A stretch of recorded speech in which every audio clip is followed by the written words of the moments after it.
നമ്മളെല്ലാവരും play സ്റ്റോറിലൂടെയാണ് ആപ്ലിക്കേഷൻസുകളൊക്കെ install ചെയ്ത് ഉപയോഗിക്കാറ്. ഞാൻ തന്നെ ഒരുപാട് ആപ്ലിക്കേഷൻസുകൾ പരിചയപ്പെടുത്തുന്നുണ്ട്. അതൊക്കെ പ്ലേ സ്റ്റോറിലൂടെ തന്നെയാണ്. അതിൻ്റെ ലിങ്ക് തന്നെയാണ് ഞാൻ കോപ്പി ചെയ്ത് നിങ്ങൾക്ക് അയച്ചു തരുന്നത്. അതിലൂടെ തന്നെ നമുക്ക് ഒരുപാട് ആപ്ലിക്കേഷൻസുകൾ ഇൻസ്റ്റാൾ ചെയ്യാൻ സാധിക്കും. എന്നാൽ പ്ലേ സ്റ്റോറിൽ അടങ്ങിയിരിക്കുന്ന 3 ടിപ്സ് ആൻഡ് ട്രിക്സ് ആണ് ഇന്നത്തെ വീഡിയോ. തീർച്ചയായിട്ടും നിങ്ങൾക്ക് ഉപകാരപ്പെടാതിരിക്കില്ല. അതുകൊണ്ട് വീഡിയോ നിങ്ങൾ മുഴുവനായിട്ടും കാണുക.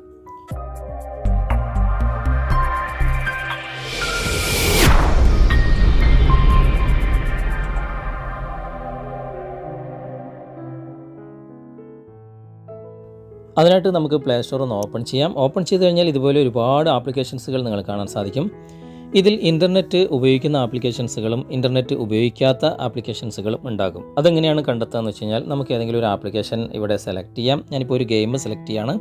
ഇത് ഇൻസ്റ്റാൾ ചെയ്യുന്നതിന് മുമ്പ് കുറച്ച് താഴെയായിട്ട് ഇവിടെ കുറേ ടാബുകൾ കാണാൻ സാധിക്കും. ഈ ടാബുകൾ ഇങ്ങനെ സ്വൈപ്പ് ചെയ്ത് നീക്കിക്കഴിഞ്ഞാൽ ഇവിടെ ഓഫ്ലൈൻ എന്നൊരു ഭാഗം നിങ്ങൾ കാണാൻ സാധിക്കും. അതായത് ഈ ഒരു ഗെയിം നമുക്ക് ഇൻസ്റ്റാൾ ചെയ്ത് കഴിഞ്ഞാൽ ഇൻ്റർനെറ്റിൻ്റെ സഹായമില്ലാതെ തന്നെ ഉപയോഗിക്കാൻ സാധിക്കും എന്നതിൻ്റെ ഒരു തെളിവാണ് ഇവിടെ ഓഫ്ലൈൻ എന്നുള്ളത്. ചില ആപ്ലിക്കേഷൻസുകളിൽ ഇവിടെ ഓൺലൈൻ എന്ന് കാണിക്കും. അപ്പോൾ ഇൻ്റർനെറ്റിൻ്റെ സഹായം ഉണ്ടെങ്കിൽ മാത്രമേ നമുക്ക് ആ ഒരു ആപ്ലിക്കേഷൻ പ്രവർത്തിക്കുകയുള്ളൂ. അത് നിങ്ങൾക്ക് ഇൻസ്റ്റാൾ ചെയ്യുന്നതിന് മുമ്പ് തന്നെ ഇങ്ങനെ നിങ്ങൾക്ക് ചെക്ക് ചെയ്യാൻ സാധിക്കും. ഇത് ഒന്നാമത്തെ ട്രിക്കാണ്. ഇനി രണ്ടാമത്തെ ട്രിക്ക് നമുക്ക് എന്താണെന്ന് പരിചയപ്പെടാം. ഇനി രണ്ടാമത്തെ ട്രിക്ക് ഏതാണെന്ന് നമുക്ക് പ്ലേ സ്റ്റോർ ഓപ്പൺ ചെയ്ത് നോക്കാം. പ്ലേ സ്റ്റോർ ഓപ്പൺ ചെയ്തതിന് ശേഷം വലതുവശത്ത് മുകളിൽ കാണുന്ന പ്രൊഫൈൽ ഐക്കണിൽ ക്ലിക്ക് ചെയ്യുക.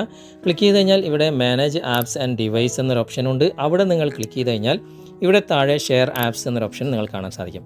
അതായത് നിങ്ങളുടെ മൊബൈലിലുള്ള എല്ലാ ആപ്ലിക്കേഷൻസുകളും പ്ലേ സ്റ്റോർ വഴി തന്നെ നിങ്ങൾക്ക് ഷെയർ ചെയ്യാം. അതും നെറ്റ്വർക്കിൻ്റെ സഹായമില്ലാതെ തന്നെ. സാധാരണ നമ്മൾ ഷെയറിറ്റ് പോലുള്ള ആപ്ലിക്കേഷനിലൂടെയാണ് നമ്മൾ നമ്മുടെ ആപ്ലിക്കേഷനുകളൊക്കെ ഷെയർ ചെയ്യാറ്. എന്നാൽ നമുക്ക് നെറ്റ്വർക്കിൻ്റെ സഹായമില്ലാതെ തന്നെ തൊട്ടടുത്തുള്ള ആളുകൾക്ക് നമ്മുടെ മൊബൈലിൻ്റെ ആപ്ലിക്കേഷൻസുകളൊക്കെ നമുക്ക് ഷെയർ ചെയ്യാനുള്ള സൗകര്യം ഇതിൽ തന്നെയുണ്ട്. ഇവിടെ സെൻഡ് എന്ന ഭാഗത്ത് ക്ലിക്ക് ചെയ്ത് കഴിഞ്ഞാൽ നമ്മുടെ മൊബൈലിലുള്ള എല്ലാ ആപ്ലിക്കേഷൻസുകളും കാണാൻ സാധിക്കും. ഏത് ആപ്ലിക്കേഷനാണ് നിങ്ങൾക്ക് സെൻഡ് ചെയ്യേണ്ടത് ആ ആപ്ലിക്കേഷൻ നിങ്ങൾ ടിക്ക് മാർക്ക് കൊടുത്തതിന് ശേഷം നിങ്ങൾ മുകളിൽ കാണുന്ന ഈ ഒരു ഐക്കണിൽ ക്ലിക്ക് ചെയ്താൽ മതി. അടുത്തുള്ള ആ മൊബൈലിലുള്ള ആ ഒരു മൊബൈലിലേക്കാണ് നിങ്ങൾക്ക് ഷെയർ ചെയ്യേണ്ടതെങ്കിൽ ആ മൊബൈലിലുള്ള പ്ലേ സ്റ്റോർ ഓപ്പൺ ചെയ്തിട്ട് റിസീവ് എന്ന ഭാഗത്ത് നിങ്ങൾ ക്ലിക്ക് ചെയ്യുക. റിസീവ് എന്ന ഭാഗത്ത് ക്ലിക്ക് ചെയ്ത് കഴിഞ്ഞാൽ ഇതുപോലെ സെർച്ച് ചെയ്തിട്ട് ആ ഒരു കണക്ഷൻ ഇതിലേക്ക് കണക്റ്റ് ആവും. പിന്നെ നിങ്ങൾക്ക് ആപ്ലിക്കേഷനും മറ്റുമൊക്കെ ഈ ഒരു സൗകര്യത്തോടു കൂടി നിങ്ങൾക്ക് ഷെയർ ചെയ്യാൻ സാധിക്കും. ഇത് രണ്ടാമത്തെ ട്രിക്കാണ്. മൂന്നാമത്തെ ട്രിക്ക് നമുക്ക് പരിശോധിക്കാം. അതിനായിട്ട് പ്രൊഫൈൽ ഐക്കണിൽ വീണ്ടും ക്ലിക്ക് ചെയ്യുക. ക്ലിക്ക് ചെയ്തതിന് ശേഷം ഇവിടെ താഴെ സെറ്റിങ്സ് എന്ന് കാണാം. അവിടെ ക്ലിക്ക് ചെയ്ത് കഴിഞ്ഞാൽ ഇവിടെ നെറ്റ്വർക്ക് പ്രിഫറൻസസ് എന്നൊരു ഭാഗം നിങ്ങൾ കാണാൻ സാധിക്കും. അവിടെ നിങ്ങൾ ക്ലിക്ക് ചെയ്ത് കഴിഞ്ഞാൽ ഇവിടെ താഴെ ഓട്ടോ അപ്ഡേറ്റ് ആപ്സ് എന്ന ഭാഗം നിങ്ങൾ കാണാൻ സാധിക്കും. നിങ്ങൾ അവിടെ ക്ലിക്ക് ചെയ്ത് കഴിഞ്ഞാൽ ഇവിടെ ഓവർ എനി നെറ്റ്വർക്ക് എന്ന ഭാഗത്തായിരിക്കും എല്ലാ മൊബൈലിലും ഉണ്ടാകുക. അത് നിങ്ങൾ മാറ്റി ഓവർ വൈഫൈ ഓൺലി അല്ലെങ്കിൽ ഡോണ്ട് ഓട്ടോ അപ്ഡേറ്റ് ആപ്സ് എന്ന ഭാഗത്തൊക്കെ നിങ്ങൾ മാറ്റി കൊടുക്കുന്നത് നല്ലതായിരിക്കും. കാരണം എന്ന് പറഞ്ഞാൽ നമ്മൾ രാവിലെ തന്നെ ചിലപ്പോൾ നെറ്റ് ഓപ്പൺ ആക്കുമ്പോൾ തന്നെ ഓട്ടോമാറ്റിക്കായിട്ട് നമ്മുടെ മൊബൈലിലുള്ള ആപ്ലിക്കേഷൻസുകളൊക്കെ അപ്ഡേറ്റ് ആയിക്കൊണ്ടേയിരിക്കും. മൊബൈലിൻ്റെ സ്പീഡ് അന്നേരം കുറയും. അതുപോലെ തന്നെ നമുക്ക് ആവശ്യമുള്ളതും ആവശ്യമില്ലാത്തതുമായിട്ടുള്ള എല്ലാ ആപ്ലിക്കേഷൻസുകളും അപ്ഡേറ്റ് ആകുകയും ചെയ്യും. നിങ്ങളുടെ മൊബൈൽ ഡാറ്റ പെട്ടെന്ന് തീരുകയും ചെയ്യും. അതുകൊണ്ട് നിങ്ങൾ ഓവർ വൈഫൈ എന്നോ അല്ലെങ്കിൽ ഡോണ്ട് ഓട്ടോ അപ്ഡേറ്റ് ആപ്സ് എന്നോ നിങ്ങൾ മാറ്റിക്കൊടുത്തതിന് ശേഷം ഡൺ കൊടുക്കുക. അതുകൊണ്ട് നിങ്ങളുടെ ഡാറ്റ നിങ്ങൾക്ക് സേവ് ചെയ്യാൻ സാധിക്കും. അതുപോലെ തന്നെ മൊബൈലിൻ്റെ സ്പീഡും വർദ്ധിക്കാൻ സാധിക്കും. നിങ്ങൾക്ക് ആവശ്യമുള്ള ആപ്ലിക്കേഷൻസുകൾ മാത്രം നിങ്ങൾക്ക് അപ്ഡേറ്റ് കൊടുത്താലും മതി. ഇപ്പോൾ ഓട്ടോ അപ്ഡേറ്റ് എന്ന ഭാഗത്ത് നമുക്ക് ഓട്ടോമാറ്റിക്കായിട്ട് അപ്ഡേറ്റ് ചെയ്യുന്ന ആപ്ലിക്കേഷൻ ഉണ്ടെങ്കിൽ നമുക്ക് ഇവിടെ തന്നെ സെർച്ച് ചെയ്തിട്ട് അത് മാത്രം നമുക്ക് ഓട്ടോമാറ്റിക് അപ്ഡേറ്റ് ആക്കാൻ സാധിക്കും. ഞാനിപ്പോൾ വാട്സപ്പ് ഇവിടെ തിരഞ്ഞെടുക്കുകയാണ്. വാട്സപ്പ് ഇവിടെ തിരഞ്ഞെടുത്തു. ഇവിടെ ആപ്ലിക്കേഷൻസ് ഇവിടെ കാണുന്നുണ്ട്. ഞാനിപ്പോൾ അതിൽ ക്ലിക്ക് ചെയ്ത് കഴിഞ്ഞാൽ ഇവിടെ വലതുവശത്ത് മുകളിൽ കാണുന്ന ആ ഒരു 3 ഡോട്ട്സിൽ ക്ലിക്ക് ചെയ്ത് കഴിഞ്ഞാൽ ഇവിടെ തന്നെ നമുക്ക് എനേബിൾ ഓട്ടോ അപ്ഡേറ്റ് എന്ന ഭാഗമുണ്ട്. അവിടെ നിങ്ങൾ ക്ലിക്ക് ചെയ്തിട്ട് ഓക്കെ കൊടുത്താൽ മാത്രം മതി. ഞാനിപ്പോൾ ഇവിടെ ക്ലിക്ക് ചെയ്ത് ഓട്ടോ അപ്ഡേറ്റ് കൊടുക്കുകയാണ്.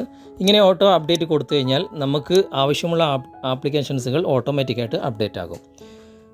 ഇനി അടുത്ത ട്രിക്ക് നമുക്ക് വീണ്ടും പ്ലേ സ്റ്റോർ ഓപ്പൺ ചെയ്ത് നമുക്ക് പരിശോധിക്കാം. അതിനായിട്ട് വീണ്ടും പ്രൊഫൈൽ ഐക്കണിൽ ക്ലിക്ക് ചെയ്തതിന് ശേഷം ഇവിടെ നിങ്ങൾക്ക് താഴെ പ്ലേ പ്രൊട്ടക്റ്റ് എന്നൊരു ഓപ്ഷൻ നിങ്ങൾക്ക് കാണാൻ സാധിക്കും. അവിടെ നിങ്ങൾ ക്ലിക്ക് ചെയ്ത് കഴിഞ്ഞാൽ ഇവിടെ നമ്മുടെ മൊബൈലിലുള്ള എല്ലാ ആപ്ലിക്കേഷൻസുകളും സ്കാൻ ചെയ്യാനുള്ള ഓപ്ഷനുണ്ട്. അതായത് ഏതെങ്കിലും തരത്തിൽ സ്പാം ആപ്ലിക്കേഷൻ ഉണ്ടെങ്കിൽ അല്ലെങ്കിൽ വൈറസ് സംബന്ധമായിട്ട് എന്തെങ്കിലും നിങ്ങളുടെ ആപ്ലിക്കേഷനിലുണ്ടെങ്കിൽ നിങ്ങൾക്ക് സ്കാൻ ചെയ്ത് കണ്ടെത്താം.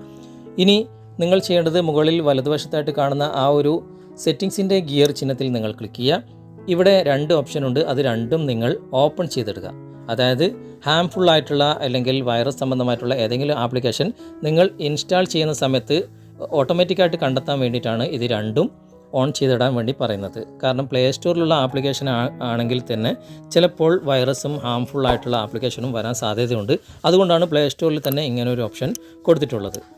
ഇതുപോലെ ഒരുപാട് ട്രിക്കുകളും ടിപ്സുകളും നമ്മുടെ പ്ലേ സ്റ്റോറിൻ്റെ അകത്ത് തന്നെയുണ്ട്. ഇവിടെ 3-4 ഞാനിപ്പോൾ പരിചയപ്പെടുത്തിയിട്ടുണ്ട്. ഇതൊക്കെ നിങ്ങൾക്ക് ഉപകാരപ്രദമായി എന്ന് തോന്നുന്നുണ്ടെങ്കിൽ നിങ്ങളുടെ കൂട്ടുകാരിലേക്കും വീഡിയോ ഷെയർ ചെയ്തെത്തിക്കുക. അതുപോലെ തന്നെ വീഡിയോയെക്കുറിച്ചുള്ള അഭിപ്രായങ്ങളും നിർദ്ദേശങ്ങളും നിങ്ങൾ കമൻറ്റായി രേഖപ്പെടുത്തുക. വീഡിയോ ഇഷ്ടമായിട്ടുണ്ടെങ്കിൽ നിങ്ങൾ ലൈക്ക് ചെയ്യുക. അടുത്ത നല്ലൊരു വീഡിയോയുമായി അടുത്ത അവസരത്തിൽ നമുക്ക് വീണ്ടും കണ്ടുമുട്ടാം.